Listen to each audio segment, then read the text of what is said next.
Megan asks, hi Megan, I'm delving into feeding therapy myself. As an experienced feeding therapist, is there an aspect of feeding therapy that you still find particularly challenging across kids and settings? Yes.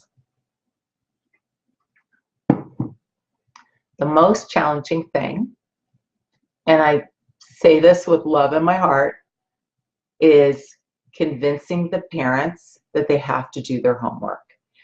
It's so hard for them, especially nowadays, because often two people are working outside the home and they don't often have family dinner together, and it's just go, go, go, go, go, and the kids are in the minivan going from one activity to another.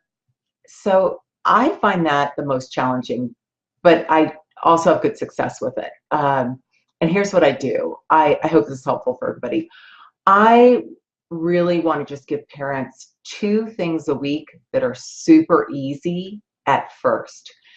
Get them started. You know, it's like when you go to the gym, they don't put you through the whole routine in the gym with all the weights and the aerobics and the craziness right away. You'll hate it. They start slow, and you work your way up to going to the gym more often and doing that full workout. Sometimes I still hate it, but I have to do it. I have to do it to make progress. I want the parents to understand that too, is we're going to start slow. I'm going to give you a couple things. I want them to feel successful. And as soon as they start to feel successful, I don't necessarily give them more than 2 things. I just give them harder things to do. And that's when I get them really involved in working with their kid every single day, maybe away from mealtime, on specific skills like learning to chew or learning not to have a tongue thrust when they swallow, learning how to drink through a straw. But we do that away from meal times.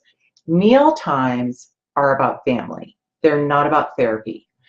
I also have specific strategies I use to get any of the skills that we're working on transition to mealtime, and those are rather lengthy. I cover those in my 2-day course. But I would say the hardest thing is getting the parents to follow through, because they're so stressed. And that being said, I always say to my parents, you know, I need you to do the work, but I also understand that life gets in the way. So just always remember that the truth is good enough for me. And if you couldn't do your food homework this week, I need to know that. Be honest with me about that. Because if you say, oh yeah, I did it, and you really didn't, then I'm going to adjust my treatment plan thinking this kid isn't making progress, but we've been doing all the same things. That's going to mess everybody up. So the truth is always good enough. Let me know if you've had a hard week and just couldn't get to it, but we got to get back on track. Well, a couple different things. Here's a few ways that you can learn more for free. Tune in here on Monday nights. Come with your questions. Definitely subscribe to my YouTube channel. Make sure you go to my website, melaniepotock.com, and take a look at my blog. There's over 80 articles there for you. Some are from New York Times Well Health, and some are from Parents Magazine, and whoever I happen to write an article for, it's also posted on my website. So that's a good way to get information.